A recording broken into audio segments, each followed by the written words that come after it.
தூய்மை பணியாளர்கள், இடைநிலை ஆசிரியர்கள் தொடர்ந்து அரசாங்கத்தை எதிர்த்து போராட்டம் பண்ணிக்கிட்டு இருக்காங்க. 14 நாளை தாண்டி இடைநிலை ஆசிரியர்கள் போராட்டம் போய்கிட்டு இருக்கு. இப்போ கவர்மெண்ட் தரப்புலேருந்து என்ன சொல்லப்பட்டிருக்குன்னா, நீங்கள் உடனடியாக பணிக்கு நீங்கள் திரும்பலைன்னா ஊதியம் பிடிக்கப்படுங்கிறத அறிவிச்சிருக்காங்க. ஏற்கனவே அன்பில் மகேஷ் பொய்யாமொழியும் குடும்ப உறுப்பினர் அப்படின்னா பேசிக்கிட்டு இருந்தாப்புல. இப்போ குடும்ப உறுப்பினர் மிரட்ட ஆரம்பிச்சிருக்காரு அரசாங்கம்.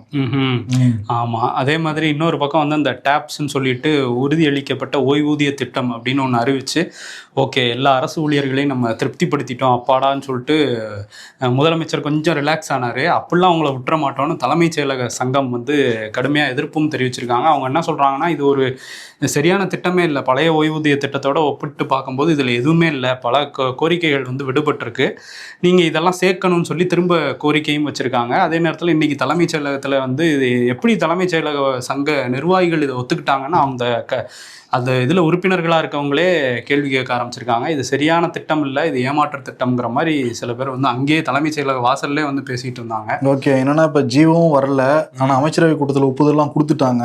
கொடுத்து ஜியோ வந்தால் தான் என்ன இருக்குன்னே தெரியும். அதில் ஜியோ எப்போ வெளியிடுவாங்கன்னு ஒரு கேள்வியும் இருக்குது அரசாங்க ஊழியர்கள் மத்தியில். ஆமாம், இன்னொரு பிரச்சனை, இன்னைக்கு சென்னை புக் ஃபேர் ஆரம்பிச்சிருக்கு. 49 சென்னை புக் ஃபேரு. எப்பயும் உள்ள போகணும்னா 10 ரூபா கட்டணம் கொடுக்கணும். இந்த முறை கட்டணமும் எதுவுமே இல்லைங்கிறத சொல்லியிருக்காங்க. ஆமா, புத்தக பிரியர்கள் வாங்கலாம். ஆனா ஒரு புத்தகத்துக்கு ஒரு பிரச்சனை ஏற்பட்டு. என்ன புத்தகம் அப்படின்னா, இந்த திருப்பரங்குன்றம் விவகாரத்துல தீர்ப்பளிச்சாரு நீதிபதி GR சுவாமிநாதன். அதை ஒட்டி அவருக்கு எதிரான ஒரு புத்தகம் புத்தக கண்காட்சியில கிடைக்கும் அப்படிங்கிற அறிவிப்பெல்லாம் வெளியிட்டு இருந்தாங்க.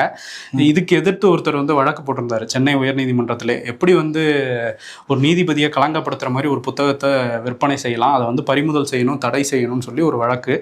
அதுல சென்னை உயர்நீதிமன்றம் தலைமை நீதிபதி அமர்வு ஒரு உத்தரவும் போட்டிருக்காங்க. அது என்ன சொல்லியிருக்காங்கன்னா, இதெல்லாம் அனுமதிக்க கூடாது, எல்லா புத்தகங்களையும் கைப்பற்றுங்க, அதே மாதிரி இந்த புத்தகத்துக்கும் தடை விதிக்கிறேன், காவல்துறை இதை உறுதிப்படுத்தணும், இது விற்பனை பண்ணலை அப்படின்னு சொல்லிட்டு அப்படிங்கிற மாதிரியும் இந்த உத்தரவுல இருக்கு. நீதிமன்றம் சொன்னா கரெக்டாக தான் இருக்கும். ஆமா ஆமா. இன்னொரு பக்கம் RN ரவி அவர் ரொம்ப நாள் சைலண்டா இருந்தாரு. இப்போ ஒரு பிரச்சனைங்கும் போது நம்ம பேசிதானே ஆகணும்னு பேசியிருக்காரு. அதுவும் நீதிபதிக்கு ஒண்ணுன்னா சும்மா இருப்பாரு. அவரு வரலாற்றில் இல்லாத நிகழ்வு நடந்துகிட்டு இருக்கு அப்படிங்கிறாரு. ஆமா, ஏன்னா நீதிபதியை அச்சுறுத்துறாங்க. இது 75 ஆண்டு கால சுதந்திர வரலாற்றுல இருந்ததே இல்லை.